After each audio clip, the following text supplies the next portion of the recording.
When should companies hire for revenue operations or sales operations? Before they get to critical mass. And it's a double-edged sword when you say this, because what is sales operations? What is revenue operations? What is sales excellence? And you can't hire, if you hire for today, you hire for delivery, right? So if you're in hyperscale mode and you're kicking off and you've just got critical mass, so say, for example, you hit your 100 salespeople and you now want to put some rigor in place. Yeah. Do you need someone who's going to configure your HubSpot, configure your Salesforce or your Sugar CRM? How are they going to configure? Do they know what good looks like? And does the person who knows what good looks like know how to build good? So I would say hire ahead. And what's really important, as with any hire, right?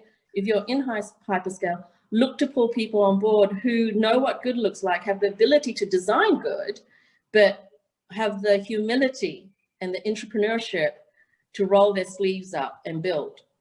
Because if you have someone who delivers, they're going to configure what they're told to do. And you may have to completely break and, rebuild the whole thing again. When you get to 200, when you get to international expansion. So plan ahead and hire for someone who's going to go with you on that journey. Okay. What advice would you give to revenue leaders who wanted to hire for that position, but then are getting pushed back because, how do you quantify value of having this sales operations or revenue operations? Absolutely. Look where it starts from, more than anything else is look at the participation and productivity of our sales guys. What are we missing? So we constantly look at, cost versus revenue generating roles. Yeah. But what we miss and what we don't look at is the opportunity loss. And what's really significant is that opportunity loss. If we don't have the tooling in place, then how much time are our field guys spent actually running the administration as opposed to selling and then delighting customers? Because if we don't have a good, efficient operations, we're not delighting our customers, and then as you look ahead is, well, what's the opportunity loss? Because we're not looking at the planning and the strategic growth designs.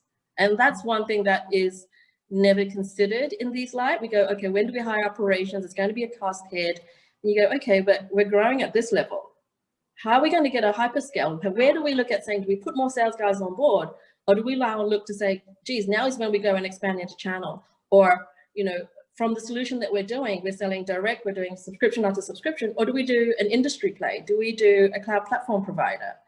In places like China, for example, where, we are going to be restricted by cloud platform providers that we know in our home country of North America, where we look in China and go, well, actually, we can stand this up as a cloud distribution model.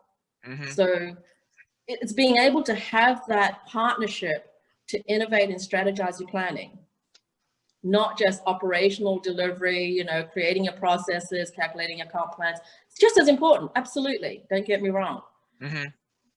But you need to have the time to work on the business and not just in the business. Right.